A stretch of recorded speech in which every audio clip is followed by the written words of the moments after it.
Yang menjadi maksud dari penyampaian saya ini adalah kebanggaan yang dimiliki oleh Polda Gorontalo sekarang tidak akan bisa berlama-lama terjaga kalau kita sebagai pemiliknya, yaitu anggota Polda Gorontalo,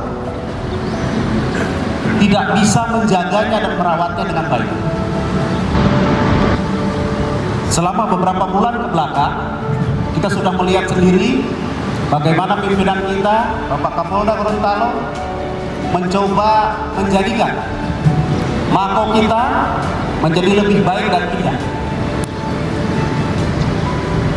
Sekarang rekan-rekan semua bisa melihat bagaimana berwibawanya Mako Polda Gorontalo ini. Namun, hal itu tidak akan bisa berlangsung lama apabila rekan-rekan semua tidak ada rasa memiliki.